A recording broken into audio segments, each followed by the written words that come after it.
नमस्कार, बहुत स्वागत है आपका। आप देख रहे हैं कहानी कुर्सी की। आइए अब बात करते हैं जरा धारा 370 की। क्यों है इतना चर्चा में 370? सबसे बड़ी बात तो यह है कि जम्मू कश्मीर असेंबली में इसको लेकर घमासान छिड़ा हुआ है। नई सरकार बनी, पहले दिन विधानसभा का सत्र जब शुरू हुआ उसी दिन सब लोग उमर अब्दुल्ला से कहने लगे भाई आप प्रस्ताव लेकर के आइए कि 370 वापस की करे केंद्र सरकार, असेंबली से यह बात जानी चाहिए। पहले दिन उन्होंने ऐसा नहीं किया। दूसरे दिन उमर अब्दुल्ला ने एक प्रस्ताव बनाया, उसको पेश किया और कहा कि हमें बड़ी चिंता है जिस तरीके से धारा 370 को केंद्र सरकार ने खत्म किया। पूरा विपक्ष खड़ा हो गया बीजेपी को छोड़ करके।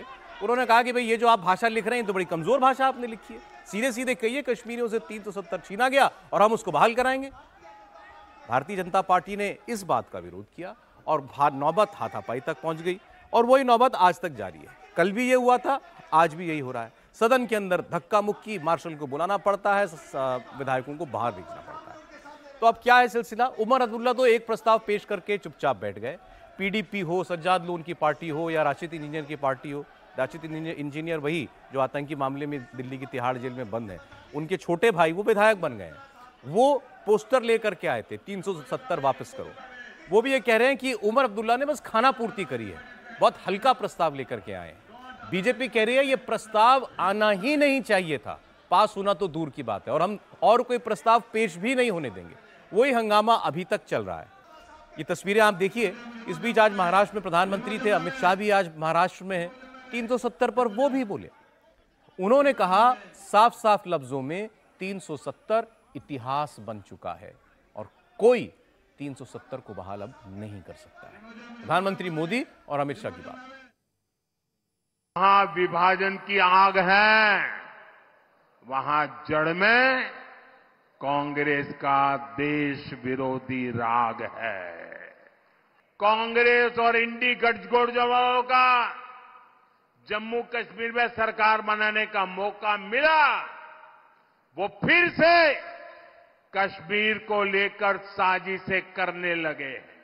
वहां फिर से आर्टिकल 370 लागू करने का प्रस्ताव पारित किया है। दोस्तों, आर्टिकल 370 के समर्थन में विधानसभा के भीतर बैनर लहराए गए। याद रखो, तुम्हारे ये मंसूबे कामयाब नहीं होंगे। और जब तक मोदी पर जनता जनार्दन का आशीर्वाद है, कांग्रेस वाले तुम कश्मीर में कुछ नहीं कर पाओगे। कश्मीर में आप केवल और केवल बाबा साहब आंबेडकर का संविधान ही चलेगा।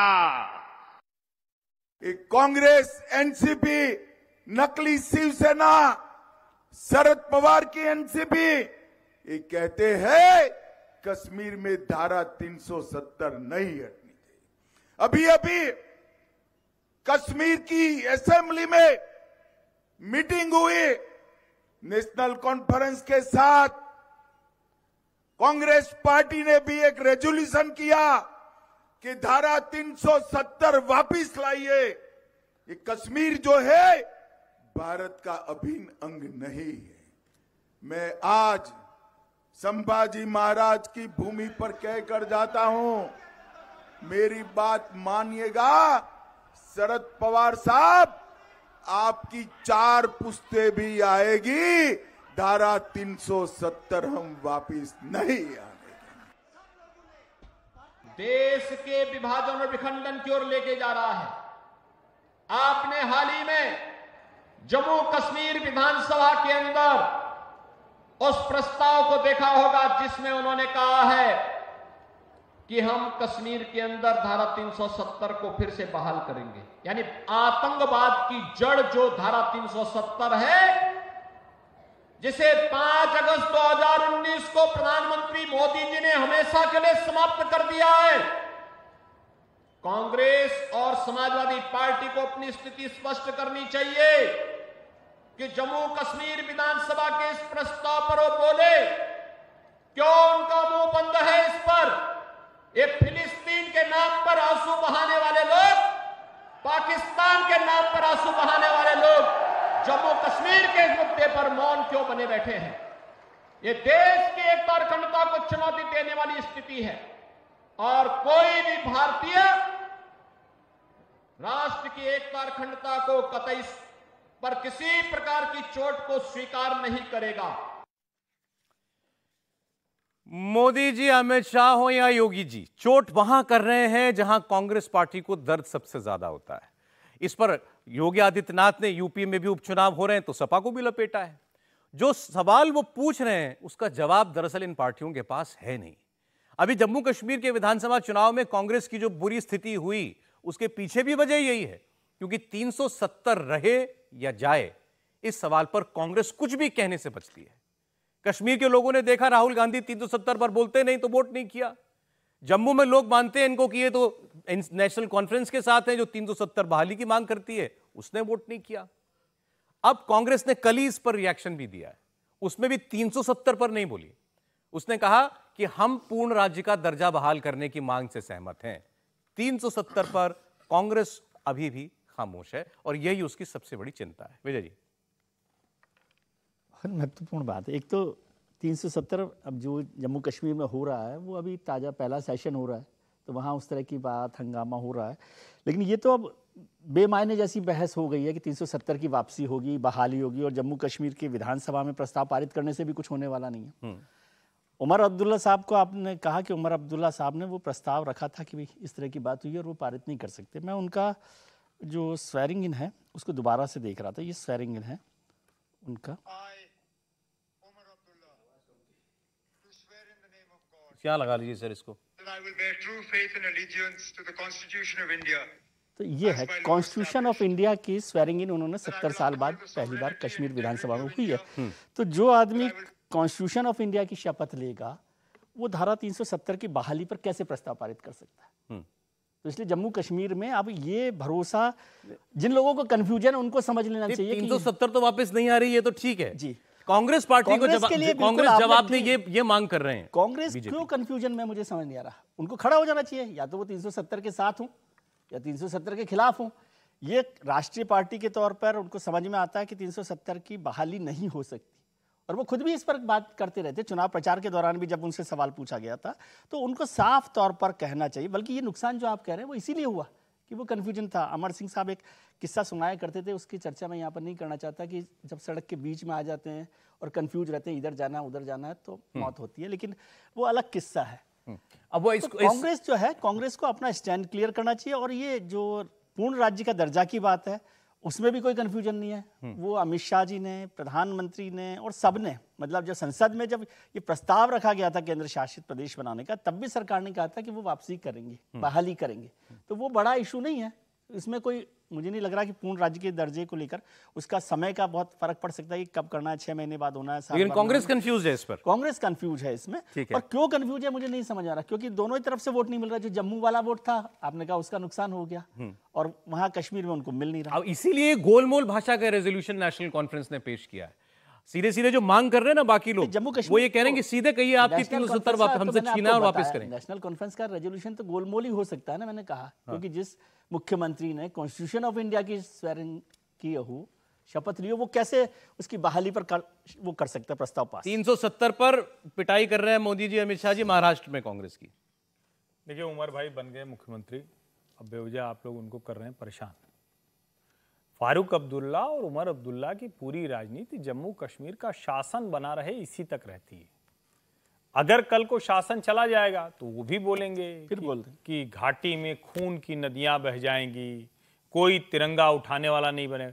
जैसे ही शासन आ जाएंगे तो कहेंगे पाकिस्तान तुम्हें तुम्हारी औकात दिखा देंगे, आतंकवाद मत फैलाओ। क्योंकि अब हम शासन में आ गए हैं, तो अब वो सत्ता में बैठे हुए हैं। और सत्ता किसकी? भारतीय गणराज्य के एक राज्य के संविधान प्रदत्त अधिकारों के तहत लोकतांत्रिक तरीके से चुनकर आई हुई सत्ता है। ये कोई 3%, 7% और 10% पर चुनी हुई सत्ता नहीं है। नंबर 1। नंबर 2, ये जो कांग्रेस की अगर आप कह रहे हैं कि वो भ्रम में, वो भ्रम में नहीं है। कांग्रेस के स्वभाव की वजह से देश बरसों पीछे चला गया। नेहरू जी कह गए थे ये घिसते घिसते घिस जाएगा। कांग्रेस घिसकर 44, 52 और 99 पहुंच गई, लेकिन 370 घिसा नहीं, उसको नरेंद्र मोदी को खत्म करना पड़ा। अब कमाल की बात यह है कि नरेंद्र मोदी कहते हैं, अमित शाह कहते हैं कि उसको गाड़ दिया है, लेकिन उसकी कब्र पर ये धूप बत्ती जलाने कांग्रेस और नेशनल कॉन्फ्रेंस वाले पहुंच रहे हैं कि आज उठेगा, कल उठेगा। अब ये कब्र और मजारों से चमत्कार होता नहीं है, ये भ्रम भले हो। 370 बाकायदा कब्र खोद कर गाड़ दी गई है, वो संभव नहीं है। और जितना इस पर कांग्रेस पार्टी ढुलमुल रवैया अपनाएगी, हो सकता है कि कुछ कहीं उसको 2, 4 से 10 वोट मिल जाए, लेकिन देश भर में उसका रिएक्शन होगा। उसको यह लगता है कि हमारे पास देश भर में मुसलमान मतदाता ज्यादा आएगा, लेकिन शायद वो जिसको कहते हैं कि भ्रम की वजह से वो देख नहीं पा रही है कि नुकसान वाला हिस्सा ज्यादा बड़ा है, लाभ वाला हिस्सा छोटा हो रहा है। आइए अब आज की एक और बड़ी खबर की बात करते हैं, जो शायद और ज्यादा बड़ी बन जाती अगर फैसला यह ना होता। AMU, अलीगढ़ मुस्लिम यूनिवर्सिटी, ये एक माइनॉरिटी इंस्टीट्यूशन है या नहीं है, अल्पसंख्यक शिक्षण संस्थान है या नहीं है, सुप्रीम कोर्ट की 7 जजों की बेंच को इस पर फैसला करना था। आज DY चंद्रचूड़ जो चीफ जस्टिस ऑफ इंडिया है, उनका आखिरी कामकाजी दिन था सुप्रीम कोर्ट के अंदर। और इस बेंच ने क्या फैसला दिया? 4-3 के बहुमत से फैसला यह दिया कि हम 1967 का इसी सुप्रीम कोर्ट का फैसला रद्द करते हैं। तो 1967 में सुप्रीम कोर्ट ने क्या कहा था कि AMU माइनॉरिटी इंस्टीट्यूशन नहीं है। उस फैसले को आज सुप्रीम कोर्ट ने पलट दिया। तो टेक्निकली मतलब तो यही हुआ कि भाई मतलब अब AMU एक माइनॉरिटी इंस्टीट्यूशन बन गया, लेकिन नहीं। सुप्रीम कोर्ट ने यह कहा कि हमने केवल उस फैसले में जिस आधार पर AMU को माइनॉरिटी इंस्टीट्यूशन नहीं माना था, उसे रद्द किया है। लेकिन AMU का अभी स्टेटस है क्या उसको अल्पसंख्यक संस्थान का दर्जा मिले? ये अब 3 जजों की बेंच और बैठेगी और वो इसका फैसला करेगी। मतलब AMU का मसला अभी भी सुलझा नहीं है। केवल जिस ग्राउंड पर उसको डिनाई किया गया था माइनॉरिटी इंस्टीट्यूशन का स्टेटस, उसको सुप्रीम कोर्ट ने खारिज कर दिया। आप पूछेंगे वो ग्राउंड क्या था? 1967 में सुप्रीम कोर्ट ने कहा था कि AMU ना तो मुसलमानों द्वारा बनाया गया, ना इसे मुसलमान चलाते हैं, इसीलिए ये माइनॉरिटी इंस्टीट्यूशन नहीं है। दूसरा, ये सेंट्रल यूनिवर्सिटी बन चुका है, इसको केंद्र सरकार वित्तीय मदद करती है, इस आधार पर भी इसको माइनॉरिटी इंस्टीट्यूशन नहीं माना जा सकता। आज सुप्रीम कोर्ट ने मेजॉरिटी जजमेंट में यह कहा कि कोई संस्थान मुसलमानों द्वारा बनाया या किसी भी अल्पसंख्यक समुदाय द्वारा बनाया जा सकता है, यह जरूरी नहीं है कि वो उसको चलाए भी, इसीलिए यह ग्राउंड खारिज किया जाता है। अब देखिए आगे 3 जजों की बेंच क्या कहती है। लेकिन इसका एक थोड़ा सा इतिहास मैं आपको जल्दी से बता देता हूं, बाकी सर थोड़ा और आपको डिटेल में बताएंगे। मैंने आपको 1967 का जजमेंट बताया, AMU minority institution supreme court ने नहीं माना। इसके बाद 1981 इंदिरा गांधी प्राइम मिनिस्टर थी, उन्होंने इसके एक्ट में, AMU एक्ट में एक बदलाव किया और उसमें क्या जोड़ा? उसमें उन्होंने जोड़ा कि AMU भारत के मुसलमानों द्वारा स्थापित किया गया था। जिस ग्राउंड पर 1967 में इसको डिनाई किया गया था स्टेटस, वो ग्राउंड यहां जोड़ दिया गया कि इसको मुसलमानों ने ही बनाया था। नहीं, इसको आप इस तरह से बोलिए कि सुप्रीम कोर्ट के फैसले को बदला था इंदिरा सरकार ने। मतलब ये मोटे तौर पर ये बड़ी बात बिल्कुल बदलने के, तो उसको माइनॉरिटी, तब 1981 में उसको माइनॉरिटी इंस्टीट्यूशन मान लिया गया। फिर उसके बाद 2005 में AMU ने अपनी पोस्ट ग्रेजुएट मेडिकल के कोर्सेज के अंदर मुसलमानों को 50% आरक्षण का प्रावधान कर दिया। यह गया इलाहाबाद हाईकोर्ट में चैलेंज होने के लिए। 2006 में इलाहाबाद हाईकोर्ट ने यह प्रावधान रद्द कर दिया और 1981 में जो एक्ट में संशोधन किया था इंदिरा गांधी गवर्नमेंट ने, उसको भी हटा दिया और कहा कि यह माइनॉरिटी इंस्टीट्यूशन नहीं माना जा सकता, ये सेंट्रल यूनिवर्सिटी है। वही मामला तब से लेकर आज तक सुप्रीम कोर्ट में चल रहा था, जिस पर अभी भी कोई फाइनल फैसला नहीं हो पाया। सर देखिए, ऐसा है कि तो हमारा देश है, अगर आप देखेंगे भारत का इतना दर्दनाक इतिहास है इस मामले में कि आज़ादी के बाद मुसलमानों को जो एक बराबरी के दर्जे की बजाय जो उसके पृष्ठपोषण की कोशिश है, उसी की ये कोशिश AMU है। जो काम अंग्रेज नहीं कर सके वो हमारे देश की सरकार ने कर दिया आकर के। अंग्रेजों ने इसका क्या, 1920 में, भाई 1920 में भी उस समय एक पार्लियामेंट थी अंग्रेजों के अंदर जिसके तहत ये बना था। इसकी जमीन राजा महेंद्र प्रताप सिंह ने जो है इसके लिए जमीन दी थी, अनेक राजाओं ने उसके लिए काम किया था। लेकिन बोलते हैं कि सर सैयद ने मुसलमानों के लिए बनाया था, पहले कॉलेज था, उसको अंग्रेजों ने यूनिवर्सिटी बना दिया। पहले मदरसा था, फिर कॉलेज बना, उसके बाद यूनिवर्सिटी बना है। नहीं, सुने, वो सर सैयद अहमद खान ने निश्चित रूप से किया था, इसमें कोई नहीं है। उन्होंने एक सब देखा था कि ये होना चाहिए, लेकिन अकेले कोई इंस्टीट्यूशन थोड़े बनता है। इसकी लंबी हिस्ट्री है कि इसके लिए किन किन लोगों ने कहां से काम किया। मुसलमानों का योगदान उसमें, नवाबों का योगदान है, वो सब बात ठीक है, लेकिन वो केवल इसके लिए हो कि अल्पसंख्यक के नाम पर मुस्लिम इंस्टीट्यूट ही रहा बनाया जाए, इसके पक्ष में लोग देश नहीं था, लेकिन वो बन गया था, उसको मान के चल रहे थे। अभी जो फैसला है, देखिए अभी जो फैसला, ये लड़ाई तो लंबे समय से रही है। 90 जब इसका 1965 में जब इसका दर्जा दिया गया था, तो 1967 में फिर से इसको ले जाया गया। 1967 में सुप्रीम कोर्ट ने उस पर डिसीजन दिया, फिर उसके खिलाफ लड़ाई चलते चलते 1981 में, जैसा विजय जी ने बताया, इंदिरा जी ने पलट दिया। और 1981 जो दूसरी बार इंदिरा जी लौटी थी, उसके बाद जो उनकी पॉलिसी थी, खासकर संजय गांधी की मृत्यु के बाद, वो बिल्कुल बदली हुई इंदिरा गांधी थी। और उसके बाद जब राजीव गांधी आए, उसी क्षण आप देखेंगे कि अयोध्या का मूवमेंट उसी क्षण है, मीनाक्षीपुरम में धर्मांतरण की घटना उसी क्षण उसी समय हो रही है। उसी समय आपको ये जो साहबानों का 1986 इसी माइनॉरिटी इंस्टीट्यूशन की बहस पर क्या मोटे तौर पर फर्क क्या पड़ता है? आप कहेंगे कोई इंस्टीट्यूशन है माइनॉरिटी या नहीं? देखिए, अगर आप माइनॉरिटी इंस्टीट्यूशन है, पहले अलीगढ़ पर केंद्रित सर, इतना सा फर्क, तो आप 50% मुसलमानों का आरक्षण कर सकते हैं, ठीक सर? हाँ। और अगर आपने माइनॉरिटी इंस्टीट्यूशन मान लिया तो SC ST OBC को नौकरियों में और कोर्सेज में आरक्षण नहीं मिलेगा, जो ये नहीं देते। हाँ, एक और छूट भी है। देखिए, धारा जो अनुच्छेद हमारा 30 है, वो भाषाई, रिलीजियस, कल्चरली अल्पसंख्यकों को अपना जो है उनका शैक्षिक अधिकार देता है। वो अपना इंस्टीट्यूशन बना सकते हैं, उनको पूरा अधिकार है देने का।